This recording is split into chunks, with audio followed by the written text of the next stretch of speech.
आहेत आणि आताच जसं डॉक्टरांनी सांगितलं की पवार साहेबांची तब्येत आता नॉर्मल आहे. आयसीयू मध्ये पवार साहेब नाही आहेत, एका प्रायव्हेट रूम मध्ये आहेत. आताच त्यांच्याशी मी स्वतः चर्चा करून आलेलो आहे. त्यामुळे कुठेही काही घाबरण्यासारखं, टेन्शन घेण्यासारखं अजिबात नाही. गेल्या 12-13 दिवसामध्ये फिजिकल स्ट्रेस म्हणजे तुम्ही बघितलं असेल, पवार साहेब स्वतः बऱ्याच ठिकाणी जात होते, लोकांना भेटत होते.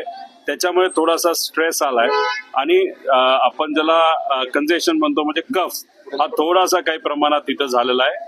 आता पुढच्या काही वेळामध्ये रिपोर्ट्स येतील. माझ्या अंदाजाने इथंच 1-2 दिवस ठेवलं जाईल आणि गाडीलीच, त्यांच्या प्रायव्हेट गाडीली मुंबईला साहेबांना त्या ठिकाणी नेलं जाईल. त्यामुळे कृपा करून इतर पेशंटच्या हितासाठी इथं कुणीही गर्दी करू नये. पवार साहेबांना कोणालाही त्या ठिकाणी भेटता येणार नाही, कारण का इथल्या हॉस्पिटलचा प्रोटोकॉल हा योग्य पद्धतीने फॉलो केला पाहिजे असं सुप्रियाताईंचं आणि आमच्या सर्वांचंच त्या ठिकाणी मत आहे.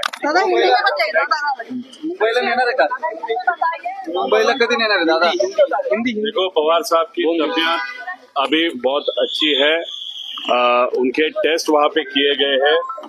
उनको कहाँ पे भी आईसीयू में नहीं रखा गया, उनको प्राइवेट रूम में वहाँ पे रखा गया है. कोई भी सपोर्ट वहाँ पे उनको अभी नहीं लग रहा.